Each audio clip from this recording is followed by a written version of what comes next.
जय माता दी। आज है 7वां नवरात्रा और 7वें नवरात्रे को 2 पाठ करेंगे, अध्याय 12 और अध्याय 13। अध्याय 12 देवी के चरित्रों का पाठ और महात्म। देवी ने कहा, जो पुरुष सावधान होकर इन स्तोत्रों से नित्य मेरी स्तुति करेंगे, मैं निस्संदेह उनकी सब बाधाएं दूर करूंगी। जो लोग मधु कैटभ के विनाश, महिषासुर के वध, शुंभ निशुंभ के वध की कथाएं कहेंगे, अष्टमी, चतुर्दशी तथा नवमी के दिन एकाग्रचित होकर भक्ति पूर्वक मेरे इस उत्तम महात्म को सुनेंगे, उनसे किसी प्रकार का दुष्कर्म न होगा और दुष्कर्मों से उत्पन्न आपत्तियां न आवेंगी, दरिद्रता न होवेगी और परिजनों का वियोग न होगा।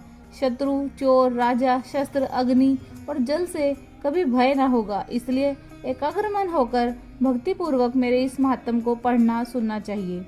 यह उत्तम महात्म कल्याण करने वाला है। यह मेरा महात्म महामारी से उत्पन्न सब उपद्रवों और 3 प्रकार के उत्पातों को शांत करता है। जिस घर में यह महात्म प्रतिदिन पढ़ा जाता है, उस घर को मैं कभी नहीं छोड़ती, उसके समीप स्थित रहती हूँ। बलि, प्रदान, पूजा, हवन और महोत्सवों में मेरे इस संपूर्ण चरित्र को पढ़ना और सुनना चाहिए। विधि जानकर अथवा बिना जाने जो बलिदान, पूजा, हवन करता है, मैं उसे बड़े प्रेम से ग्रहण करती हूँ।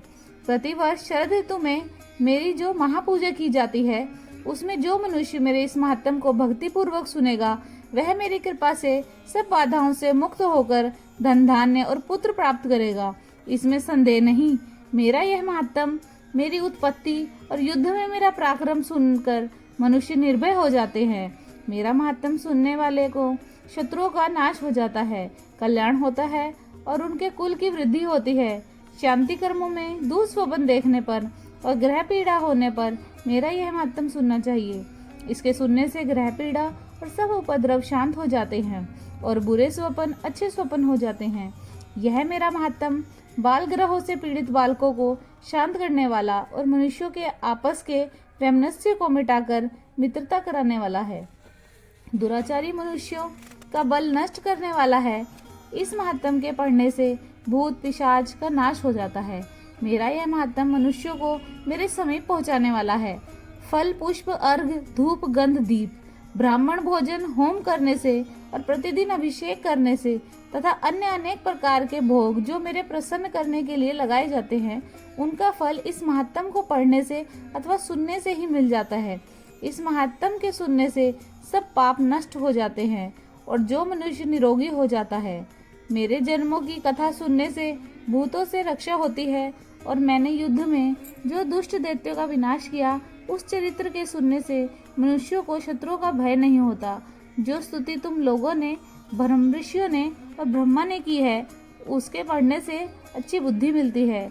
जो मनुष्य वन में दावाग्नि से घिर गया है, जिसे निर्जन स्थानों में चोरों ने घेर लिया हो, जिसे शत्रुओं ने पकड़ लिया हो, वन में सिंह, बाघ, जंगली हाथियों ने घेर लिया हो, राजा ने कुपित होकर जिसे प्राणदंड की आज्ञा दी हो, जो बंधक में पड़ा हो, जिसकी नाव समुद्र के तूफान में पड़ गई हो, युद्ध में तीक्ष्ण शस्त्रों के प्रहार हो रहे हों अथवा भयानक बाधाओं की वेदना से जो पीड़ित हो, वह मनुष्य मेरा इस महात्म का स्मरण करे, सब दुख उसके दूर हो जाएंगे और वह सब कष्टों से छूट जाएगा।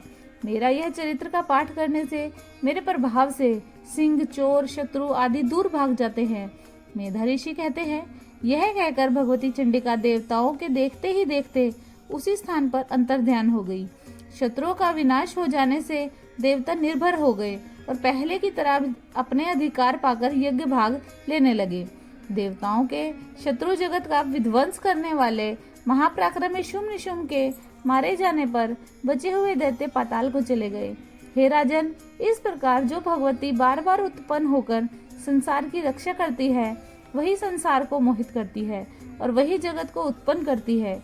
उसी से याचना करने पर ज्ञान प्राप्त होता है और जब वह संतुष्ट होती है, तब रिद्धि होती है, रिद्धि सिद्धि देती है।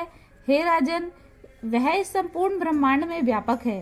वह प्रलय काल में महामारी और महाकाली का रूप धारण करती है। वह प्रलय के समय महामारी हो जाती है और जगत की उत्पत्ति के समय सृष्टि रूपा होती है। संसार का पालन करने के समय वह सनातनी देवी सब प्राणियों का पालन करती है उन्नति के समय वही मनुष्यों के घरों में लक्ष्मी रूप होकर स्थित होती है, वही वृद्धि करती है, और आपत्ति के समय वही लक्ष्मी विनिष्ट हो जाती है। स्तुति करने से तथा पुष्प, धूप और गंध आदि द्वारा पूजन करने से वही भगवती धन, पुत्र और धर्म में सद्बुद्धि देती है। इस प्रकार फल स्तुति नामक 12वां अध्याय पूर्ण हुआ। बोलो श्री अम्बे माते की जय। अध्याय 13 राजा सूरत और समाधि वैश्य को देवी द्वारा वरदान। मेधा ऋषि कहते हैं, हे राजन, हमने देवी का यह उत्तम महात्म तुमसे कहा।